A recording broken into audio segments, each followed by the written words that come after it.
Hey guys, what's going on? I'm just about to start an Instagram live feed with my boy Daniel Weiss, who's an incredible guitarist. We're going to post it on YouTube for you right now, so check it out. What's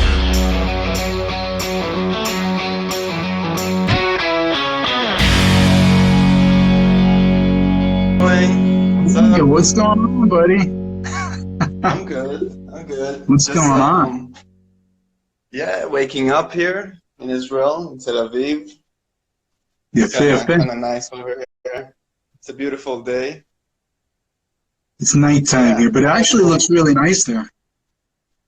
yeah, it's pretty nice. What's going on, man? Really happy to do this today. I'm all good, man. Thanks for making the time. Hey, Russia, what's going on? So real quick, guys, I wanted to kind of, for people who don't know me and for people who don't know Daniel, we're just going to do a little introduction. And then I'm going to tell you where I was in that video with Enrique. So, first of all, so for those who don't know me, my name is Sean Hurwitz. I play guitar currently for Smash Mouth. I played with Enrique Iglesias for a few years, Ann and Alec. Love to talk to fans, love to do this live thing, love to give guitar picks and take pictures, and I love talking to all you guys, so that's why we're doing this. Now, the reason I wanted to do this with Daniel is because he's an incredible guitarist, which will kind of give you his background in a moment. And I thought, wow, what an incredible, well, you'll understand because I am nothing like him. I'm a very different kind of guitarist, but we can talk about that later if you want. And that's it. So on that note, Daniel, give us a little scoop about who you are. Hey, everyone listening. I'm Daniel. My name is Daniel Weiss. I'm from Israel. I've been around for a while, playing guitar for 20 years, doing lots of different things like going to the US and studying in Berklee College of Music, and then playing lots of shows in New York, tons of pop and fusion and rock and jazz and everything, and mixing it together and creating my own music with my project, my progressive rock project, Square to Check. My intention over the last years after coming back from 6 years abroad is to give as much value and content from my heart, which speaks music. It means I'm playing, I'm sharing lessons, I have a website where I teach. And the reason I'm here today, like you guys, is because I'm super excited and interested in what Sean has to talk about in regards to the musician life, touring, and the struggle right now of not having shows and just being a professional The struggle is real. Yeah, and that's it. So if you guys have any questions, we are here for you, and we will be happy to answer if it's regarding to music, guitar playing, touring, anything. Let's make the best out of this time together. That's We'll get to it. Brief. Yeah. So real quick, I just wanted to tell all the Enrique fans that are on and all the ones that will pass it on. I posted a post a few days ago with me and Mr. Enrique Iglesias on stage playing the beginning to a song called Escape, and I asked you guys which arena it was from. The closest person to it, actually, out of 122 answers, was Olga M. Soboleva. I believe I'm saying that correctly. She got the closest with Canada, Toronto. It was actually on the 9th of October 2017 at the Bell Center in Montreal. So she's the closest one. Everyone guessed Europe and America. No one got Canada. Shabbat Guitars is on. What's going on? Shabbos. So, thanks for the post, guys. Yeah.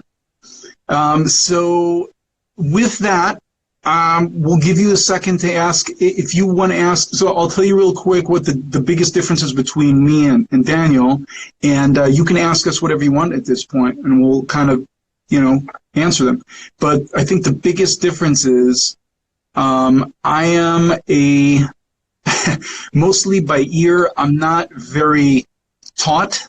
I'm not very schooled in music. I mean, I'm basically the exact opposite of you. So what is your background, Daniel, in music? Well, I also started just like from like, just playing by ear, and I was a total Dream Theater Steve Vai freak when I was 13. And my dad is also a musician, so we always played, but I didn't really pick up a formal instrument, just trying some drums, trying some anything that was at home. At my dad's musical office, I would just go and try to play, but didn't really take it seriously. And then when I was 13, I didn't really make any progress in regular school. So I was like, okay, at least I can be good at something. So I locked myself in the room with the guitar and just transcribed Dream Theater before I even knew like a C chord. That's where you I played. started. Oh my God, that's incredible. I mean, Dream Theater. Okay, that explains everything. If someone here doesn't know who Dream Theater is, go look up the band Dream Theater, and that pretty much explains everything you need to know about Daniel, which is incredible. Yeah, yeah, I was a pretty sloppy Dream Theater player, and when I was 13, but it was fun. It was fun. I was practicing it, and and then my dad was like, okay, you're not going to school, you're not going to high school, at least you can try and get into a music school. So I got into this music school, and from there I went to Berkeley when I was 19, 20. So, Yeah. And then, everything was education, and like, know how to write, know how to read, know all the scales. And yeah, Took that's it my from there. background anyway. So we have, what's your favorite guitar to play with? You take this one first. Sure. I actually don't have that many guitars. I have like 7 or 5. So I only play one. to some people, that's a lot of guitars, man. Yeah, for me, just like I love my Gibson. It's my ES 335, and it's always good to have a nice Strat for anything else. And a Telecaster is also a cool guitar. So yeah, I'm Right. kind of basic with guitars. So for those And you? who don't know, like the reason why someone would have 7 guitars or 200 guitars is different in tone. It's different woods, different pickups, different gauges of strings, meaning thickness, and go lower. Like a baritone guitar is different than a regular guitar, different tuning. So that's why one would have many guitars. I have around me about 23 instruments, I want to say. You can see ukulele there. There's a mandolin on top of it. I'm looking at a banjo, which is a banjo with 6 strings, tuned like a guitar, and various guitars. I think the simple answer, for my simple answer to that, which my favorite guitar is, you probably know, I'll say electric is going to be my Shabbat guitars. That one right there, the Lynx, as a Strat. I used, all the Enrique fans know that guitar. I performed all the time with it on stage. It's my favorite guitar. It's got Fishman pickups in it, and it's incredible. And then with Smash Mouth, I use my Tellys, which you can't see, but they're there, and one is put away. But the Telly style just fits Smash Mouth better, and I have a thicker gauge of string, so I hit it a lot harder. It's a lot more aggressive. But yeah, I would say Shabbat guitars is my favorite. And then this one, the Maton guitar, the acoustic, is just incredible. Have you ever tried Maton guitars? No, I should. Oh my God! Try Maiden guitars. From Australia, I mean, wow, just incredible. But I didn't see, did we have any other questions yet? I kind of missed it. I was on a... I'll help you check. Let's see. Mostly people cheering and saying good morning. Hi, That's good. Hi from Turkey. My girlfriend has joined here. Hey, hey, baby. Oh, if you were musicians, what would you want to be? So Melly J wants to know, if we were musicians, what we want to be, and from all the instruments, why guitar? Great questions. Let me write that down. Thanks, Priscilla. you repeat that question again? Let's go with this one. So this is both of you. If you weren't musicians, what would you be? Me first? Go right ahead. Yeah, why not? Probably something with science, like maybe like exploring like I don't know, out of space, something weird that you learn a lot about and no one cares. You know what? You know, my mother is a biochemist. What do your parents do, or what did they do? My parents, my dad is a musician. He's a conductor and composer. My mom is like more into numbers and finance and helping all kinds of. I'm like your mom. With their money. I'm like your mom. I love numbers, man. I love numbers and business and all that stuff. But yeah, so my mother is a biochemist. So I always had, my father was more of like the artistic guy, and my mother was more of the research doctor. And hey, Matab from Iran. So I got the best that I got was, I got the best of both worlds. You know, I got the artistic side, but I also got the very logical, you know, Vulcan, Mr. Spock kind of logic, just cold and straight. And so I don't think I would have, I've never been interested that much in possibly becoming a scientist like you. My wife, though, she would have loved to have been an astronaut. But for me, this may shock some of you, or maybe some of you know this, but a fireman. Like, I knew that I was coming here, and I said if it doesn't work out, I was going to be a fireman. And I still can. That's the beauty of it. In California, you can still do it. So 5 years from now, if this isn't working out, you know, then I'll be in the fire force here. Yeah. This is a good one from Priscilla. She was wondering, from all the instruments, especially for you, you played I just played keyboards before, but for you, you played drums and keys possibly, and maybe some more stuff. Why guitar? Please take it. I think it's kind of wow. I need to go deep to answer that kind of question. I guess the instrument kind of picks you, because I tried playing drums, and at the beginning, I wasn't so aware that you can play really soft on drums. For me, as a 13-year-old, drums were all about, like, you know, playing really, really loud. And a part of my natural, I guess, personality is to also kind of go more sensitive. I don't know if that makes sense, but I just felt like guitar, I tried all kind of instruments, and I felt like guitar is an extension of my personality. Another thing that I like about the guitar is that you can bend, or you can, you know, play vibrato and just a touch of the instrument. That was what I was missing in a piano. And the last thing I would say about it is that when I was 13, I loved posing with the guitar. It just felt cool. You feel like a superhero, and that's my 13-year-old. You know, I started seriously. I took it serious at 13. My explanation is a lot simpler than that. I just wanted girls, so that's it. That's why I started playing. It didn't work out. Makes sense. It didn't work out, but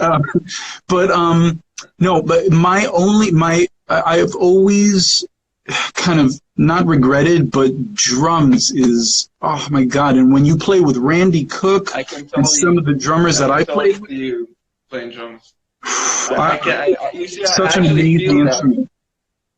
I feel that from you, that you can play amazing drums. I don't know. I can't play for shit, but it's an incredible. I wish I could. Someone is asking, who's your favorite guitar player, and I'm curious about that. Who is my favorite guitar player? My favorite guitar player these days? Oh my God, there's so many. I don't necessarily love him as. I have to say John Mayer to keep it simple. He's just wow. What about you?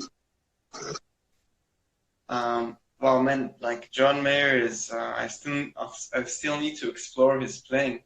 But in regards to that kind of neo soul blues style, I've been checking out Matteo Cesato. Yeah, amazing. You know? Of course. Unbelievable guitarist. I forgot his name, that's why I didn't mention him, but amazing, amazing guitarist. Where was your first gig you played at? Me? Oh, Yeah. wow! I remember it. It was a junior high, and I had a band that it was like a punk band. We were into Sex Pistols. I've only been playing for like 2 months, so I knew only like to do this, like to take one finger and move it. So we wrote an entire set with songs and then someone told me that it sounds better if you do the power chord. So we changed all the songs that I'm moving them in power chords instead of. And then you were like, oh my God, yeah, that's so much better. Yeah, now and then I was, what happens if you move it even, and then everything kind of. And then Dream Theater. Next thing, Dream Theater. I'll answer that. Yeah. Have you ever played other instruments at shows? Let's do that next. But my first one was high school. I just started playing, and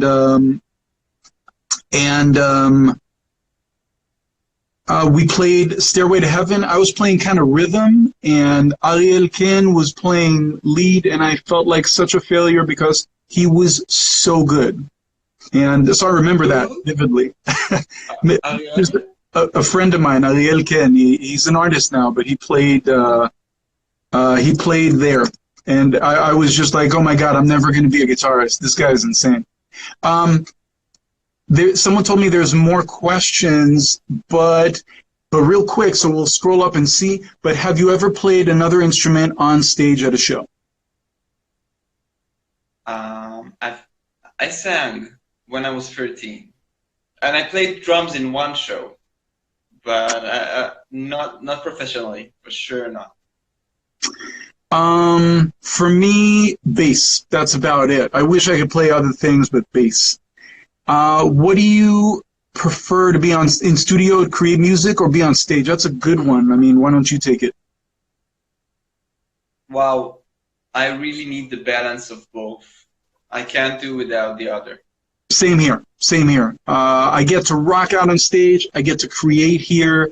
It's a very different dynamic. I'm glad I have both. I guess you are too. Do you usually sing or listen to music when you wake up? No, I kind of just do some yoga and then try and see if I can still play. Really slow or really fast. And the answer is yes. I guess maybe. Sometimes, like if I guess musicians don't consume music the same way because they're always creating, so they're coming back. But sometimes they're like stuck, so they need like inspiration, so they listen. It's true. I don't know, how is your listening to music? I barely listen to music. I feel like I'm the kind of guy that I'm like, you can imagine someone that's directing movies all the time. He doesn't go home and watch TV because he's always like, why did they do this? Why didn't they do that? That's weird. Oh, that's great. Like, so I don't listen to that much music. When I'm creating, I do listen to a good chunk of music because I want to get inspired. So I put on Spotify, I listen to some of the new stuff, and it's a really great opportunity for me to kind of see what's out there and get inspired. Let's see. I know someone told me there were more questions up here. And definitely I don't sing when I wake up in the morning. What do we have? Other instruments. Where was your first gig? We did that one. Smash Mouth joined. What's up, guys? Smash Mouth in the house. What what's your favorite venue that you've ever played? Is that something someone asked? Yeah. I'd have to say Parque Elcon in Israel, Really? just because it meant so much to me to be there. You know, I mean, it's great. Wow. You come back with Enrique Iglesias and playing 40 in front of 45,000 in Parque or 42,000 in Parque Elcon. I mean, that's crazy. What about you? Same. That was an amazing show. We warmed up for you guys, and it was crazy. I You don't know know, if it's my favorite, but now that you said it's your favorite, so I guess that well, makes actually, sense. that's a great story. So just to let you guys know, if you could pick any artist to play guitar, who would you be? So, what artist? And do you work on a new album? Okay, we'll have to remember these. Um, so just so you know, Daniel and I actually met in Parque Elcon when we came to play with Enrique a few years ago, and he was playing guitar for Loten Cohen, which is a friend of mine and his boss at the time. A really great singer, Latin singer that did. Which song did he do with Enrique? Sube en la radio, right? Yeah, So he did that. He did like an Israeli version, and we went to Israel. They opened up for us, and actually Loten got on stage later and played. I think it was Bailando with Enrique, and yeah. So we met there, and then we met again when you came to Los Angeles. We got together, and that's it. So that was a fun story, and here we are. Because as you know, I stay in touch with everyone. So. Do you work on a new album? There was one before that. Do you have a music idol these days? Chick Corea. Oh, okay. I don't think I have one. I want to be Keith Urban because he's insanely good looking and plays guitar amazing and sings incredible and seems like such a nice dude. I just want to be him. So, but that's not going to work. I wouldn't say he's my idol, but that's the closest one. Let's see. If you could pick any artist to play guitar with, who would that be?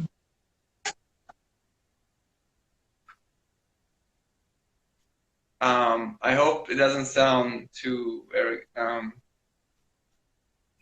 Okay. Well, it will be me. I would like to do my music and make it work. It's an honest answer. I like that. About Chick Corea. Chick Corea. I don't know, man. Oh, I don't know. What am I talking about? I don't know. Foo Fighters. That's. I'm trying to think. Is there someone specific? But I love what I do with Smash Mouth. Love what I did with Enrique, and hopefully I play with him again one day. But man, Foo Fighters, bro. I've met them in different times. Most of the guys, and I'm actually related to Chris Shiflett, the guitarist, through marriage, not like blood related. But and we spoke when I originally came to LA. But Foo Fighters, man, seems like such a fun gig. Yeah, totally. Music idol. You're working on a new album. So someone asked if working on a new album. I'll cover that real quick. I'm working on, as you know, I just put out Ambient Dreams, which is, I write for TV and film for licensing purposes. And then I decided to put some of that stuff out. So I took 10 songs that are instrumental hip hop, chill step, different ambient vibes, and I put it together as a compilation called Ambient Dreams, and it's on Spotify and Apple Music and iTunes, and it's all over the internet. It's not a problem. Just look up Ambient Dreams. Right now, I'm gonna do an EDM. I have 10 EDM songs. I'm probably gonna give them to DJ Fractal. You probably know who it is if you're a Enrique fan. I actually just hit him up before. I was like, hey, dude, I have an idea. So I'm probably going to give them to him. and let him screw around with them, and we'll put that out as a compilation together. And then I have a funk album that I'm working on. What are you working on, brother? Wow, so much. You're working on so much things. That's really nice. I'm working on my album. It's actually done. I wanted to release it in my birthday, which is tomorrow. Right. Mazal tov, almost. Thanks, man. But yeah, I'm probably not gonna release it tomorrow because all the situation going on right now, and I wanted to do a CD release show and make the shows kind of part of the thing. But it's ready, and I'm really happy about it. I've been working on it for 2 years. 2 years for 6 tracks. 2 years for 6 tracks. That actually does sound like an artist. You're an artist, you know that. I guess. Yeah. Wow, that's insane. I can't imagine. What are your hobbies, and do they help you with guitar playing? Chavod. Yeah. My hobbies are to do yoga, and that definitely helps me with the guitar playing. To be connected to mind, body, and spirit through movement. Yoga helps me with anything related to communicating. If it's right now, if it's music. And I also really like, reading or listening to different podcasts about things that I have no clue about at all, just to kind of go like, what? What are they saying? I just like that experience of learning. And that's it. Other than that, nature. It's like staying connected to nature. On that note, it says here, Mellow Art is asking, when you do yoga, do you meditate as well? Do you do meditation as well?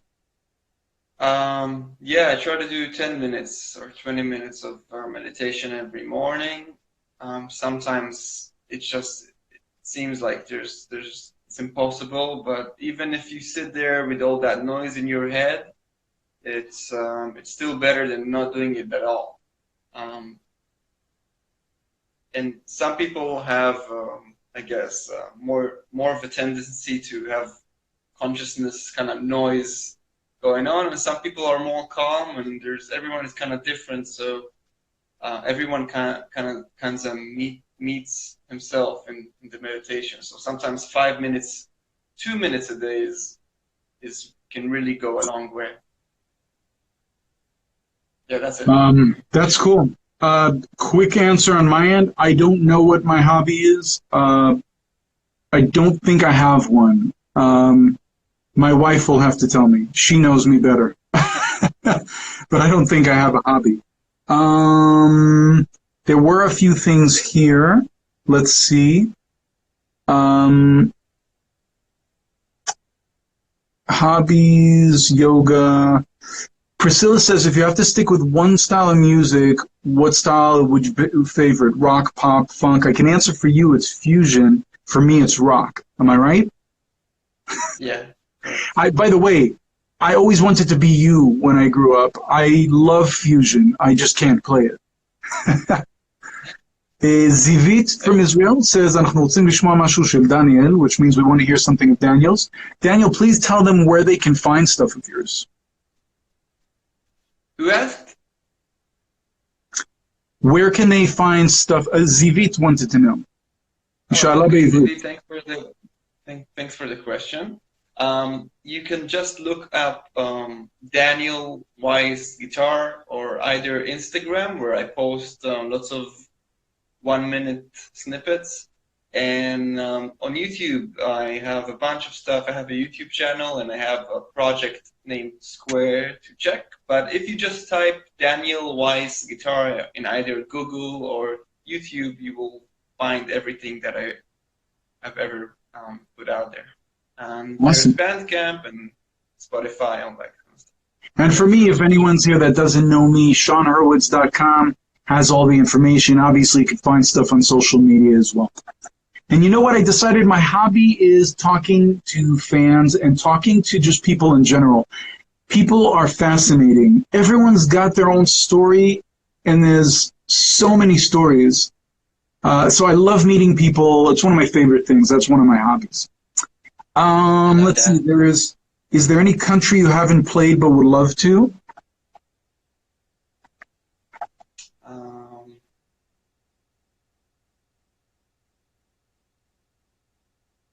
I don't know.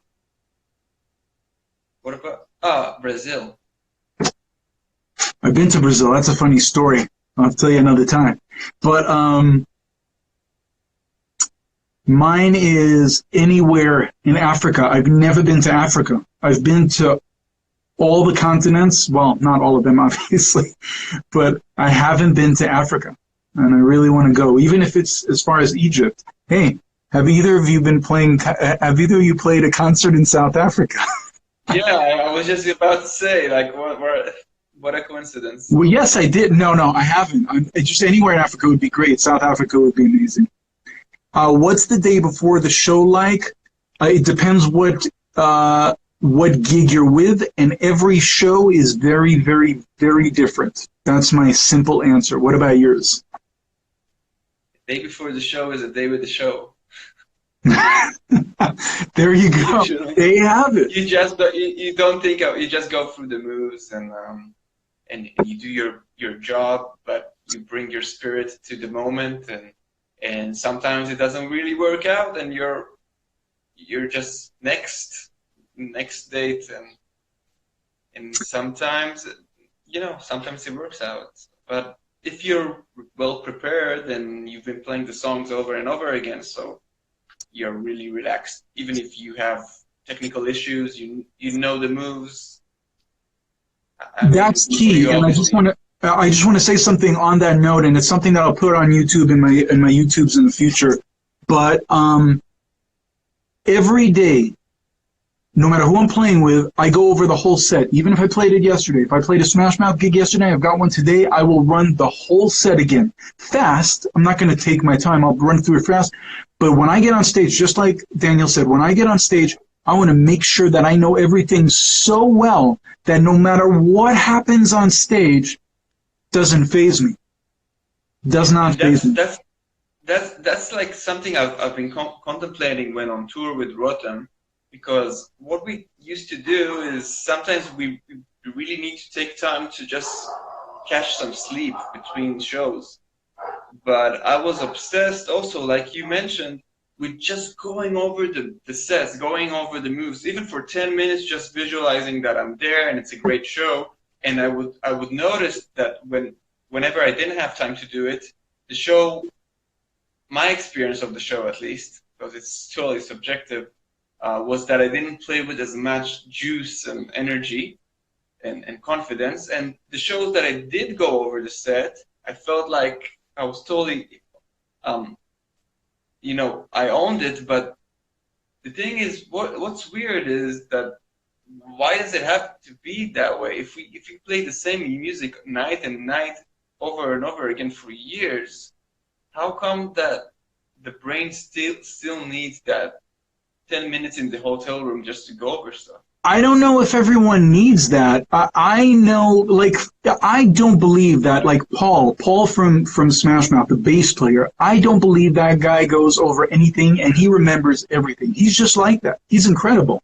He remembers the lyrics, he remembers everything. For me, I think it's a safety thing. I think I just feel like if I played it a few hours ago, I know it because I have been on stage, and that actually ties me on to a question someone had. Have you ever had an embarrassing moment on stage?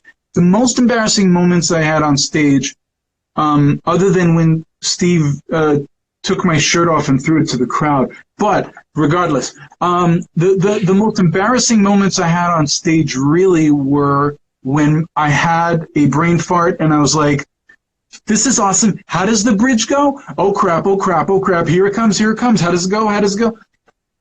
I never want that to happen. So the most embarrassing moments on stage for me were when I was just like, oh shit. it's coming up. Like, what am I supposed to do? Like, I'm smiling and I'm rocking out, but I have no idea what I'm doing in a minute. That is really scary, whether you're doing it in front of 10 people or 80,000 people. So that's one of the reasons for me that I always make sure to run through stuff the day of. Just to make sure, just to know, I know it inside out. Especially if it's just you and the singer. With the acoustic guitar. Yes, absolutely. Especially if it's just you and the singer, yeah. Accompanying, even if it's the most simplest part, like that anyone can play, but you want to play it so beautifully and clean. Yeah, you want to play it clean. It's a lot of pressure, you know. I want to get to your embarrassing moment, but I will say on that note, one of the hardest things for me in the Enrique gig was, I mean, the fans that are on here from the Enrique camp have seen me play solos and they love it. I had a lot of moments, or a good handful of moments, that was just, it was just me. That's it. Or it's me with a pad with Richard playing in the back. It's really scary to be that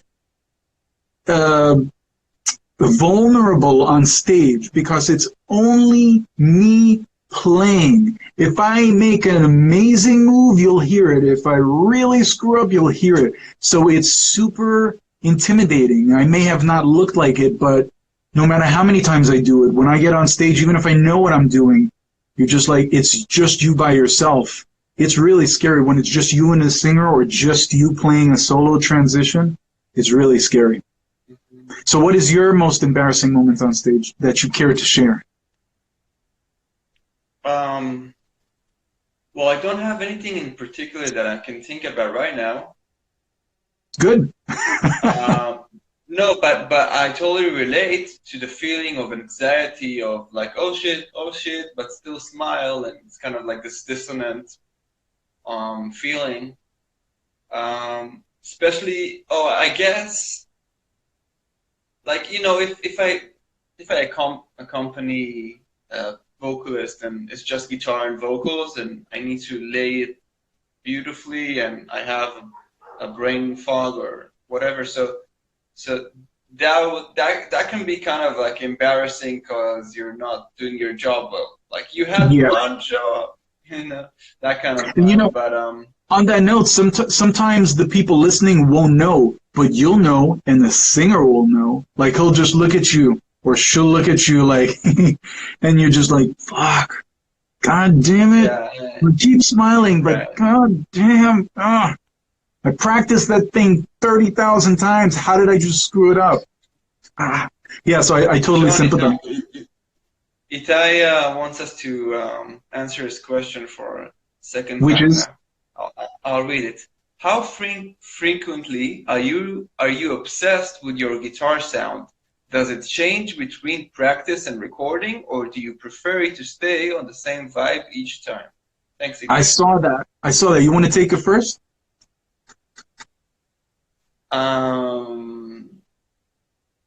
I keep changing my presets and sound to any gig. Like every time, I tweak all the time.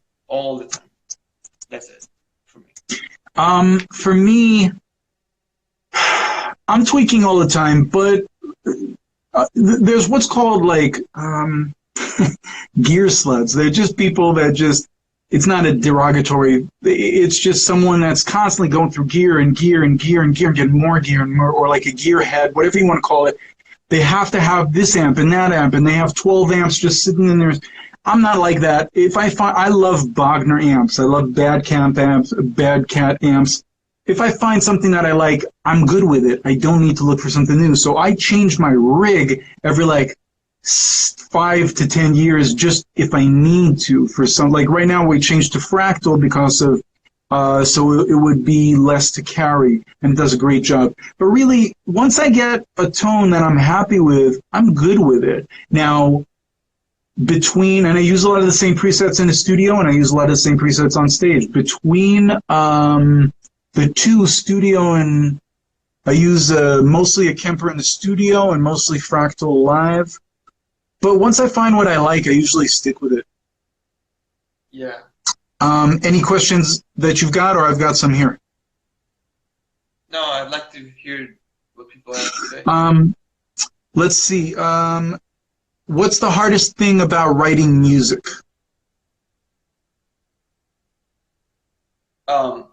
Me? Okay, I'll answer. For me, there's only one thing that is hard about writing music, and it's when you write it and it's not working, and you need to wait for the next day, and then it's not working again. Rather than just having this like pow, like flow and like ta-da, that's great, but that happens every like once in a while, and the experience I love is that when it's just happening, but sometimes it's just you gotta work on it for years or for days and weeks. Obviously, what you said, the album that's ready now is 6 songs, and you worked on it for 2 years, yeah? Yeah, and then this happened, so I can't release it, but it's okay. Well, for me, it's a very different. For me, I write very fast these days. I write between 5 and 6 hours between the idea in my head and the final mixes. That's how long it takes, 5 to 6 hours. I do instrumentals. I think the hardest thing for me about writing is lyrics. I'm not that amazing at it. I've done it before, and I can certainly vibe with people, but that's why I don't do it. That's why I mostly create instrumentals. It takes much longer for me with lyrics. It'd be like, okay, I've been working on this for 3 hours. It's just not there yet. Well, let's do it the next day. So for me, as a businessman that's trying to put out music for licensing, I I still do things that sound great, hopefully, but they are much faster. I would say vocals are the hardest thing for me. Not vocals, but lyrics. Do you guys feel differences about fans when you play in the US or in Europe?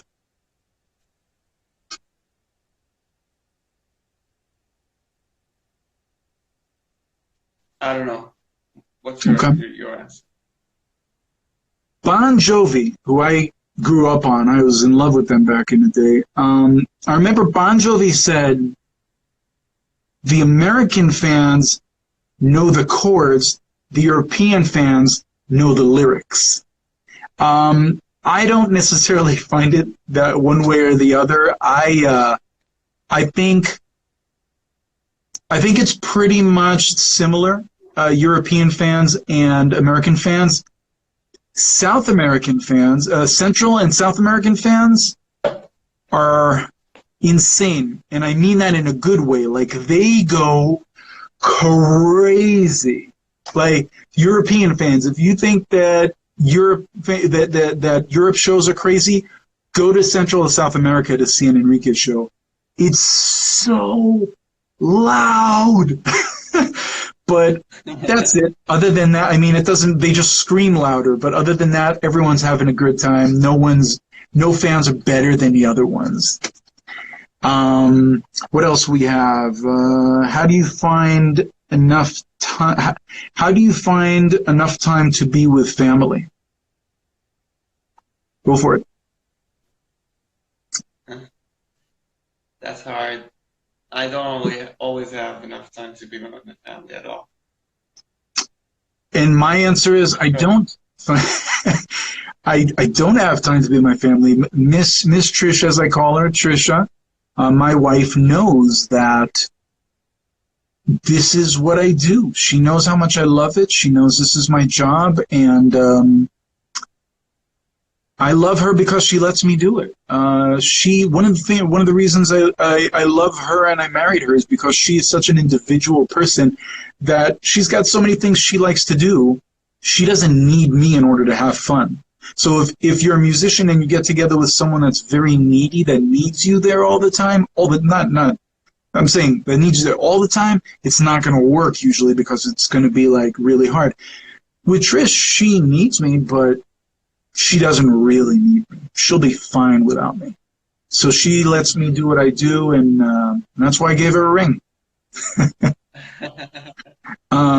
Have you ever had any really annoying fans in the crowd that put you off? Yeah. But I didn't put me off.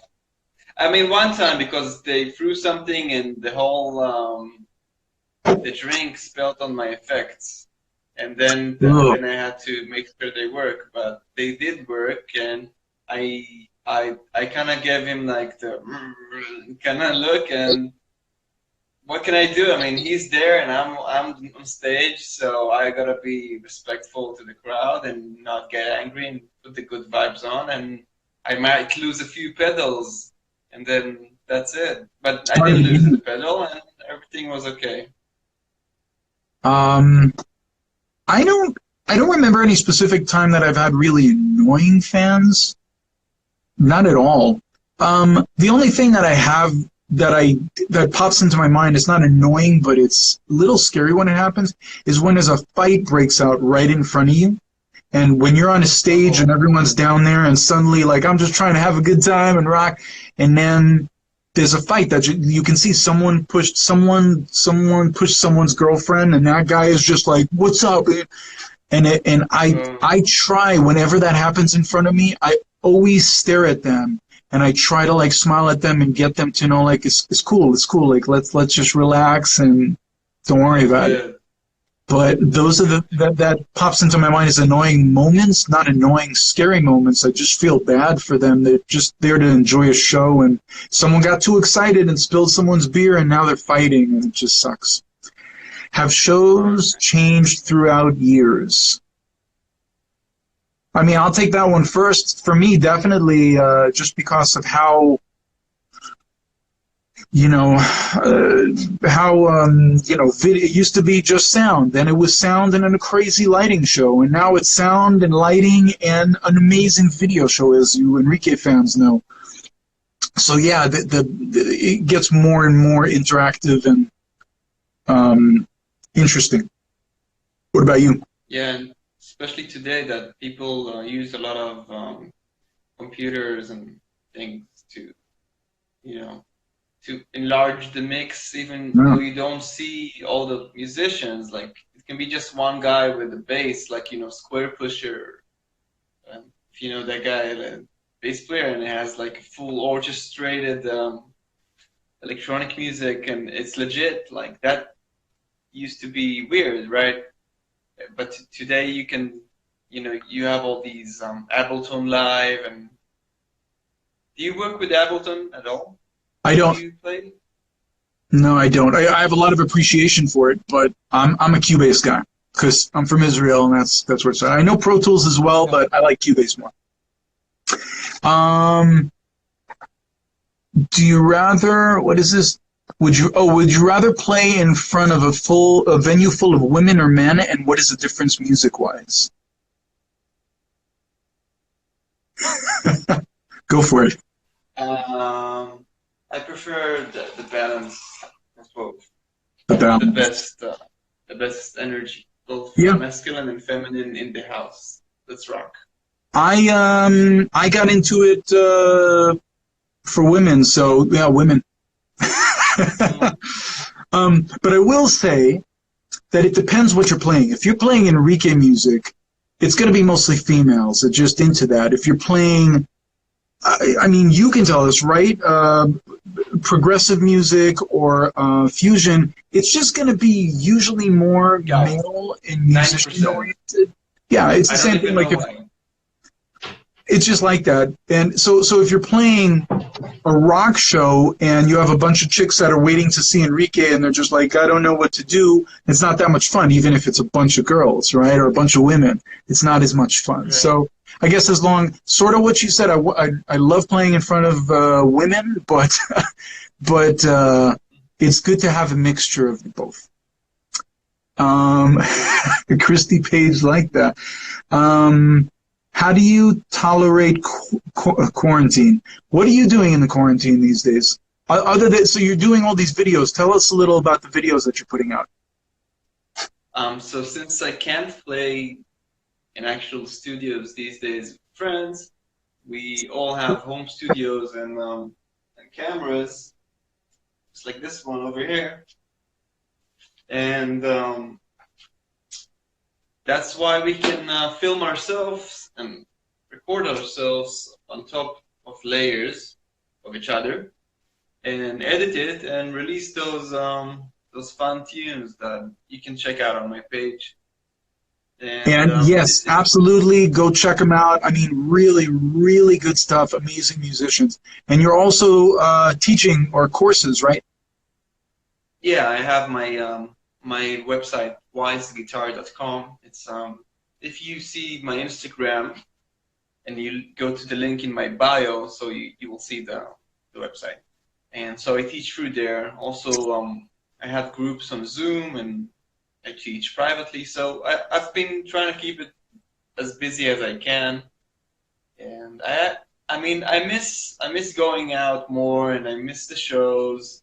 But I think, life gives you lemons, and these are the lemons right now. And let's make lemonade with what we have. And in 2 months or 3 months from now, we will learn our new lesson as a whole. And I'm trying to take it in a good way. Good. And I will second that. I am taking this opportunity to record a bunch in the studio. I'm running a little behind in the studio, so this has given me an opportunity to catch up. What I love about the dynamics of my life is the studio and live. So I love the fact that I have a week or two in the studio, and then I'm going out for a week on the road. And then I come back, and I'm like, I got to get this stuff done because I have another show or another week out in a few days. So now that I'm not on the road, I miss it a lot. But I'm totally taking advantage of the fact that I'm recording every day, and doing this and doing. I'm putting YouTube content. If you guys haven't checked out my YouTube stuff, I'm giving a lot of advice to musicians, and just go check it out. Please like, comment. Awesome channel. Yeah. So it helps us, and if you check them out, and yeah, what else we have? Okay, wait, let's see here. I just want to address something. Someone asked if we were going to play together. It's really hard to play. The timing is off. There's delays, so we can't. I've tried it before. Did you ever notice fans waiting outside the venue for hours just to get in front row spot? Of course. That's like a normal thing with Enrique, right? Of course. What about you? Yeah. We brought them, especially like there was lines and lines after each show and before the shows, and people just want to get a photograph or an autograph. You got to respect it, man. I've got flat feet, so if I stand like longer than 3 hours, I mean, like my feet are killing me. So you guys that are just waiting in line and standing for hours, more power to you. We appreciate it. We love you for it. I mean, we couldn't do what we do without you, and it's thank you. Of course. It's for the audience is can't do it without the audience. before everything. Yeah, you can't do it. You control us. I'm sorry. Someone says you sit. Someone says you sit instead of standing. Yes, I know you sit, but then when you that's for 7 hours before the show, and then you come in and you kind of get right up against the right by the stage, and you're standing. You're not just not everyone's gonna sit down. Sometimes you have to be standing. So anyway, we love you for it and we thank you for it. Are you nervous before going on stage only, or only full adrenaline? So nervousness is when I'm excited but not prepared. Adrenaline is when I'm so prepared that I'm so excited because I can't wait. I'd have the same thing here. If I get on and I'm not positive about something, I'm gonna be a little nervous. Or if my boss is in a bad mood, whether it be whatever band I'm playing for, whoever is hiring me, and they're not in a good mood that day, I'm a little nervous because it may mean that they're going to be like, who did that wrong? So it rarely happens. It almost never happened with Enrique or Smash Mouth, but I have had people that you just, or they're, I don't know, that it could make things a little nervous, but or it could make me a little nervous. But for the most part, I just have a great time on stage. I mean, you guys have seen me on stage. What was the first favorite show you came to as a fan? Have you seen Dream Theater? When I was 15 years old, on my birthday, my parents helped me out with a ticket, and I saw Dream Theater in London, and I cried all the show. Like, I was so excited. It was like meeting God or something back then. Now, do you feel that way about Petrucci, the guitarist, or do you feel that way about just the whole band? Well, I felt that way. Now I kind of know that we're all people and stuff, and so the admiration kind of is still there, but it's less looking at them as superheroes. But I do love Petrucci. I do love Dream Theater, and every time I see them, I still feel like that 13-year-old in the bedroom just listening to them. You know, I actually saw Dream Theater here in LA. Amazing. What was the question? I forgot. I want to answer it, but I don't remember what it was exactly. For me, Rage Against the Machine in Israel. Amazing. I think I was. Know that we're in Israel. Yeah. Cool. Yeah. I think I was 16 or 17, not really sure. Someone asked if we've ever got on stage in a bad mood and why. And I'll take another step. How did you get over it? Well, you can only try, but sometimes you just gotta like face it that it's not the best day. But as you mentioned, that if the leader of the band, if it's a producer or the actual artist, is in a kind of like judgy or cranky mood, and that can definitely start a domino effect on all of the cast, the crew, everything. But it's a big lesson, because if you, like, in between the shows, kind of take the time to work on your integrity with your own self and your own energy in a way that is still accepting the others' pain and stress, but at the same time kind of know how to project your own vibe when it's real time, you're a pro. But that's really, really hard to do, and sometimes you can like zen it, and sometimes you just face it that it took over, and that's what's happening, and sorry. Yeah, that's the way it is. One of the things we do on stage is we're actors, and even if we're in a bad mood, you probably won't know it, because if we're good actors, on stage at least, then you won't know it. I've gone on stage in a bad mood. I mentioned it before, you know, sometimes you'll notice that or it doesn't even have to be your boss. Sometimes someone in a band, you just had a fight with someone, or like anything. We're all human beings. Things can get to you. If we do our job correctly, you won't know. Priscilla, what's the worst music mistake you made on stage, and how did you recover from that at that moment? How do you deal with that? Go.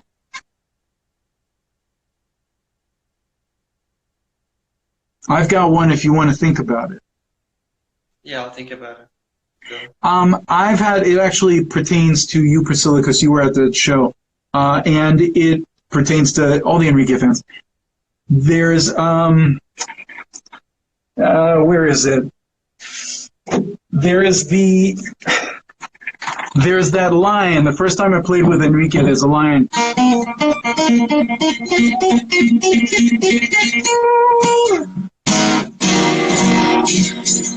Anyway, it's played really fast. And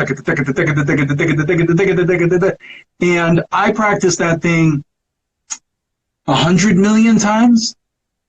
And the first time I played with Enrique, it's like you're front stage. I don't think you've seen it, Daniel, but it was just me and Alex and Jamar, and it's literally stop. It's a break, and all you hear is.